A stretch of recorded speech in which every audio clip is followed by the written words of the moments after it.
Pranab Mukherjee, late Pranab Mukherjee. जैसे हम जानते हैं कि ये हमारे बीच अब नहीं रहे।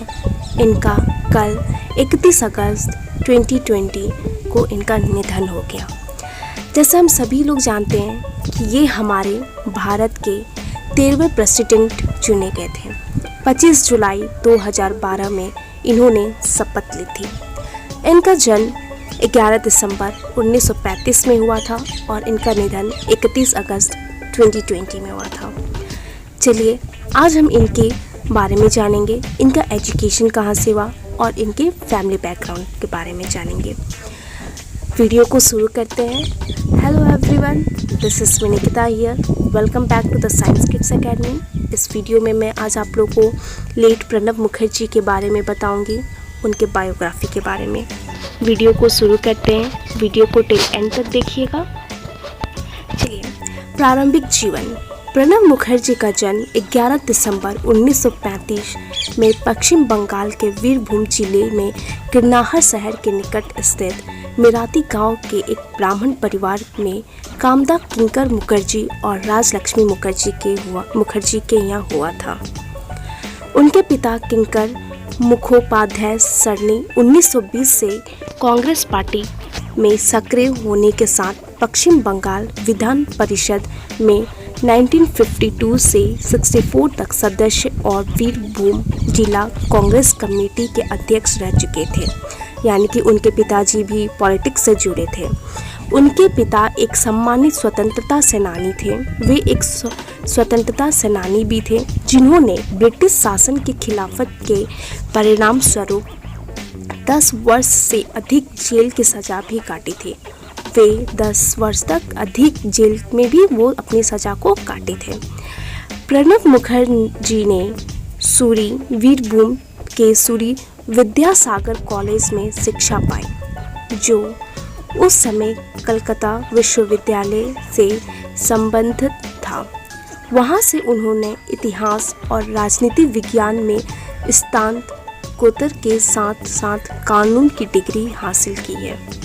वे एक वकील और कॉलेज प्राध्यापक भी रह चुके हैं। उन्होंने मानद डी लिट उपाधि भी प्राप्त की है। उन्होंने पहले एक कॉलेज प्राध्यापक के रूप में और बाद में एक पत्रकार के रूप में अपना कैरियर शुरू किया। वे बंगाल प्रकाशन संस्थान देशेर डाक में भी काम कर चुके हैं। प्रणब मुखर्जी बगिया साहित्य परिषद के ट्रस्टी एवं अखिल भारतीय बंग साहित्य सम्मेलन के अध्यक्ष भी रहे हैं। चलिए अब उनके कुछ राजनीतिक कैरियर के बारे में जानते हैं। उनका संसदीय कैरियर करीब 5 दशक पुराना है, जो 1969 में कांग्रेस पार्टी के राज्यसभा सदस्य के रूप में उच्च सदन से शुरू हुआ था। वे 1975, 1981, 1993 और 1999 में फिर से चुने गए थे। 1973 में वे औद्योगिक विकास विभाग के केंद्रीय उप मंत्री के रूप में मंत्रिमंडल में शामिल हुए। प्रणब मुखर्जी ने किताब द कोलिजन ईयर्स 1996-2012 लिखा था। वे भारतीय राष्ट्रीय कांग्रेस के वरिष्ठ नेता रहे। भारतीय राष्ट्रीय कांग्रेस के नेतृत्व में संयुक्त प्रगतिशील गठबंधन ने उन्हें अपना उम्मीदवार घोषित किया। सीधे मुकाबले में उन्होंने अपने प्रत्याशी P.A. संगमा को हराया।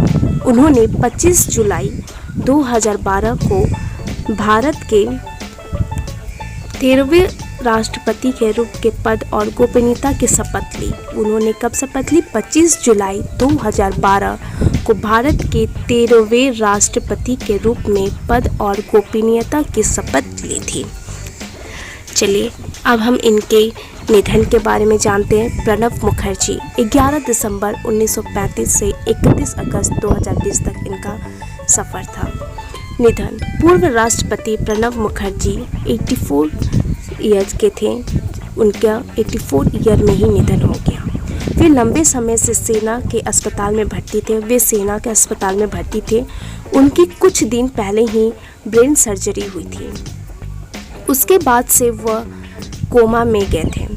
मस्तिष्क में खून का थक्का बन जाने के कारण उन्हें 10 अगस्त को दोपहर 12:07 गंभीर स्थिति में अस्पताल में भर्ती किया गया था।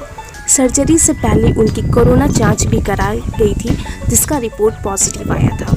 इसके बाद डॉक्टरों ने उनके मस्तिष्क से खून के थक्के को हटाने के लिए सर्जरी की थी, फिर भी उसके स्वास्थ्य में सुधार नहीं आया। 84 वर्ष मुखर्जी को वेंटिलेटर पर रखा गया था और फेफड़े में संक्रमण का इलाज किया जा रहा था। मुखर्जी का निधन की जानकारी उनके बेटे अभिजीत मुखर्जी ने पुष्टि की थी। अब हम कुछ उनके राजनीतिक सफ़र के बारे में जानते हैं। पहली बार राज्यसभा सांसद 1969 में बनी, पहली बार केंद्र मंत्री 1973 में, पहली बार कैबिनेट मंत्री 1984 में, पहली बार लोकसभा सांसद 2004 में। प्रणब दा का सम्मानित किस किस से हुआ था? भारत रत्न 2019 में मिला, पद्म विभूषण 2008, सर्वश्रेष्ठ सांसद 1997 एंड सर्वश्रेष्ठ वित्त मंत्री 1984। चलिए, राजनीति के दादा, ये दादा भी कहलाते थे। 1969 पहली बार राज्यसभा सदस्य बने थे। 1973 में इंदिरा गांधी सरकार से उप मंत्री, 1975 में दूसरी बार राज्यसभा सांसद, 1981 में तीसरी बार राज्यसभा सांसद, 1984 में इंदिरा गांधी सरकार में वित्त मंत्री, 1984 में सर्वे में दुनिया के सर्वश्रेष्ठ वित्त मंत्री, 1991 योजना आयोग के उपाध्यक्ष, 1993 चौथी बार राज्यसभा सांसद, 1995 में नरसिम्हा राव सरकार में विदेश मंत्री, 1999 में पांचवी बार राज्यसभा सांसद, 2004 में पहली बार लोकसभा सांसद, 2004 में UA1 सरकार में रक्षा मंत्री बने, 2006 में UA1 सरकार में विदेश मंत्री, 2009 UA2 में सरकार में वित्त मंत्री और 2012 में भारत के 13वें राष्ट्रपति बने और 2017 में राष्ट्रपति का कार्यालय खत्म किए। उनका 2012 से 2017 तक उन्होंने 13वें राष्ट्रपति के पद पे रहा। ये थे हमारे प्रणब मुखर्जी के बायोग्राफी। वीडियो अच्छा लगा हो तो लाइक, कमेंट एंड सब्सक्राइब ज़रूर कीजिएगा। Thank you.